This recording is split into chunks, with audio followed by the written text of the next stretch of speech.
कभी कभी दिल करता है कि इस भागती दौड़ती जिंदगी को बस रोक दूं, एक गहरी सांस लूं और सब कुछ थोड़ी देर के लिए खामोश हो जाए। शहर का शोर इतना आदत बन चुका है कि हमें याद ही नहीं रहता कि मिट्टी की असली खुशबू क्या होती है। वो खुशबू जो बारिश के बाद ज़मीन से उठती है और सीधा दिल तक चली जाती है। और जब कहीं दूर से ट्रेन की सीटी सुनाई देती है ना, तो लगता है बचपन आवाज़ दे रहा हो, जैसे कोई पुरानी याद कह रही हो, वापस आ जाओ, सब कुछ अभी भी वहीं है। अस्सलामुअलैकुम जी, कैसे हैं आप सब? आज मैं आपको ट्रेन के उस सफ़र पर ले जा रहा हूं जहां मंजिल से ज़्यादा रास्ते खूबसूरत हैं। आज हम पंजाब के उस कदीम हुनर को देखेंगे जो मिट्टी में जान डालता है। उस मेले की रौनक बनेंगे जहां ऊँटों के रक्स पर दिल धड़कते हैं। और आखिर में लकड़ियों की आग पर बने उस कढ़ाई गोश्त का जायका चखेंगे जिसे देखकर आपके मुंह में पानी आ जाएगा। आज की पिंड जर्नी सिर्फ आपके नाम। ये सिर्फ मिट्टी के बर्तन नहीं, ये पंजाब की शान है। मिट्टी को हाथ लगाओ तो उसकी ठंडक महसूस होती है।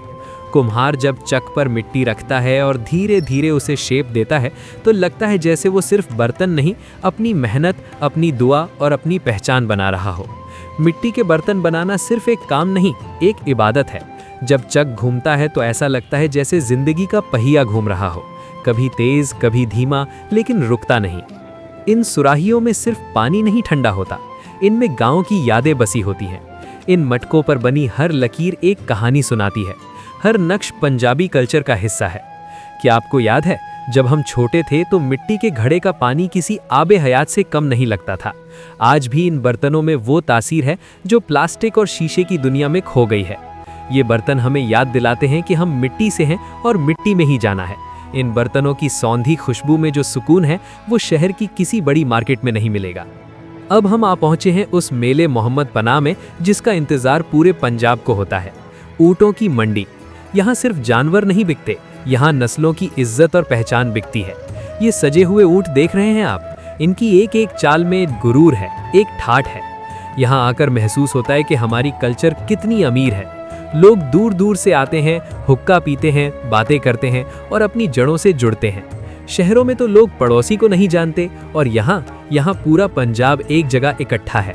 हर तरफ रंग है, ढोल है और अपनाइयत है। पंजाब के इन खेतों के बीच से या फिर शहर से जब ट्रेन गुजरती है तो दिल को एक अजीब सा सुकून मिलता है।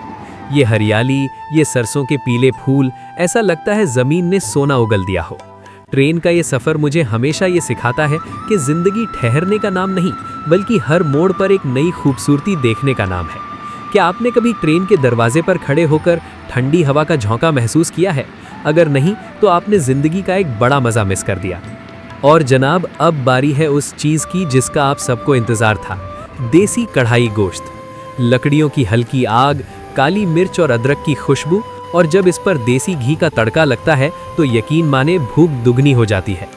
ये पहला निवाला उन सब के नाम जो आज भी सादी जिंदगी और खालिस खुराक की कदर करते हैं। इस कढ़ाई गोश्त का जायका आपको किसी बड़े रेस्टोरेंट में नहीं मिलेगा, क्योंकि इसमें गांव की मिट्टी और मोहब्बत शामिल है। इसकी एक एक बोटी में पंजाब का रंग है।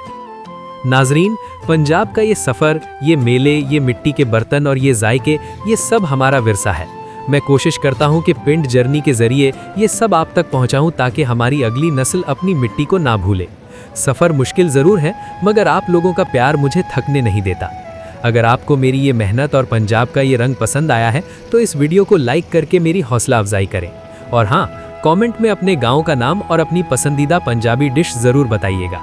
मैं हर कमेंट पढ़ता हूँ। अगर आप चाहते हैं कि मैं ऐसे ही मज़ीद व्लॉग की रिकॉर्डिंग्स करूं और हमारी रकाफ़त को ज़िंदा रखूं, तो अपने इस चैनल पिंड जर्नी को अभी सब्सक्राइब करें और बेल आइकन को दबा दें ताकि हमारा और आपका साथ कभी ना टूटे। अपना और अपने इस पिंड का ख्याल रखें। मिलते हैं एक और शानदार व्लॉग में। तब तक के लिए अल्लाह हाफिज़, रब राखा।